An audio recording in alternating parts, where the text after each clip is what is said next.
ನನ್ನ ಹೆಸರು ವಿಜಯಲಕ್ಷ್ಮಿ ಅಂತೇಳಿ, ಸಂಪ್ರೀತಿಸ್ ಮದರ್. ಅವಳು ಮನೇಲಿ ಅಂದ್ರೆ ಹಿಂಗೆ ಸ್ಟಡಿ ಬಗ್ಗೆ ಜಾಸ್ತಿ ಗಮನ ಕೊಡ್ತಿದ್ದಿಲ್ಲ.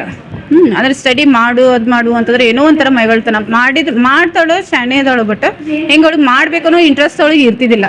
ನಾನು ಮಾಡಬೇಕು ಅಲ್ಲ, ನಾನು ಹೇಳ್ತಿದಾರಲ್ಲ ನಾ ಮಾಡ್ಬೇಕು, ಏನೋ ಮಾಡ್ತಿದ್ರು ಹೆಂಗೆ ಜಸ್ಟ್ ಬೇಕೋ ಬೇಡ ನಂಗೆ ಜವಾಬ್ದಾರಿ ಇಲ್ಲ, ಒಟ್ಟ ರೆಸ್ಪಾನ್ಸಿಬಿಲಿಟಿ ಅನ್ನೋದು ಇದ್ದಿದ್ದಿಲ್ಲ. ಏನು ನಾನು ಯಾಕೆ ಮಾಡ್ಬೇಕು ಅನ್ನೋದು ಅವಳಿಗಿತ್ತು. ಎದ್ರ ಸಲ ಮಾಡ್ಬೇಕು, ನಾನು ಯಾಕೆ ಮಾಡ್ಬೇಕು, ನನ್ಗೆ ಯಾಕೆ ಬೇಕು, ಅದು ಏನ್ ಆಗ್ತೀಯ ಮುಂದೊಂದು ಕೇಳಿದ್ರು ಏನೋ ಅವಳ ಹತ್ರ ಏನೋ ಐಡಿಯಾಸೇ ಇರ್ತಿದ್ದಿಲ್ಲ ನಾನು ಏನ್ ಮಾಡ್ಬೇಕು ಅಂತ ಹೇಳಿ.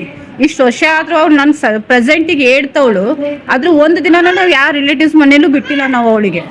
ಇಲ್ಲಿ ಬಿಡ್ಬೇಕಂದ್ರೆ ನಮಗೂ ಒಂಥರ ಅನಿಸ್ತು, ಅಮ್ಮನೂ ಒಂಥರ ಅಳ್ತಾ ಇದ್ರು, ಹೆಂಗ್ ಬಿಡ್ತೀಯ ನೀನ್ ಅಲ್ಲಿ ಹೋಗಿ ಅಂತ ಹೇಳಿ. ನಾನು ಯಾಕೋ ಒಂದ್ ಸ್ವಲ್ಪ ಮನ್ಸು ಗಟ್ಟಿ ಮಾಡ್ಬಿಟ್ಟು ಇರ್ಲಿ ನೋಡೋಣ, ಏನೋ ದೇವ್ರ ದಯೆ ಆದ್ರೂ ಆಶೀರ್ವಾದ ಆದ್ರೂ ಆಗ್ಬೋದು, ಏನೋ ನನ್ನ ಮಗಳು ಒಂದ್ ಚೂರಾದ್ರೂ ಸುಧಾರಣೆ ಆಗ್ಬೋದು ಅಂತ ನಾನು ಮಾಡ್ದೆ, ಹಾಕ್ದೆ, ಮನ್ಸು ಗಟ್ಟಿ ಮಾಡಿ ಹಾಕ್ದೆ. ಅವಳು ಇಂಪ್ರೂವ್ಮೆಂಟ್ ನೋಡಿ ನನಗೊಂಥರ ಖುಷಿ ಆಗೈತಿ. I am very happy for this. ಇಷ್ಟು ಖುಷಿ ಆಯ್ತಲ್ಲ, ಯಾಕೋ ನನ್ನ ಮಗು ತುಂಬಾ ಚೇಂಜ್ ಆದ್ಲಲ್ಲ ಅಂತ ಅನಿಸ್ತು. Thank you. ಇದೇ ತರ ನನ್ನ ಮಗಳು ಮುಂದೆ ಹೋದ್ರೆ, ಇದು ಏನ್ ಸಂಸ್ಥೆಗೆ ನಡೆಸಿದ್ರಲ್ಲ ತುಂಬಾ ದೊಡ್ಡದಾಗಿ ಬೆಳೀಲಿ ಅಷ್ಟು ಮಾತ್ರ ನನ್ನ ಮನಸ್ಸಿಂದ ಹರಕೆ ಕೊಡ್ತೀನಿ, ಮತ್ತೊಂದು ಏನಿಲ್ಲ. ಬೆಳಿ ನನ್ನ ಮಗಳು ಎಷ್ಟು ಇದಾಗಿಲ್ಲ ಅದೇ ರೀತಿ ಬೇರೆ ಮಕ್ಕಳಿಗೂ ಇದು ಸಿಗ್ಲಿ.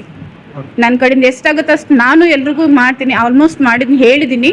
ಇದನ್ನ ನೋಡ್ಕೊಂಡ್ಬಿಟ್ಟು ನಾಳೆ ಅವ್ರಿಗೆ ನಾನು ಹೇಳ್ಬೋದು, ನನ್ನ ಮಗಳು ಆಗ್ಯಾಳಂತ ನಾನು ಹೇಳ್ಬೋದು ಅಂತ ಹೇಳಿ ನಾನು ಒಂದು ಸುಮ್ಮನಿದ್ದೆ. ಆದ್ರೆ ಈಗ ಪ್ರೌಡ್ಲಿ ಹೇಳ್ತೀನಿ ಎಲ್ರಿಗೂ, ನನ್ನ ಮಗಳು ಚೇಂಜ್ ಆಗ್ಯಾಳ, ನೀವು ಅಡ್ಮಿಷನ್ ಮಾಡ್ರಿ ಅಂತ ಹೇಳ್ತೀನಿ. Thank you.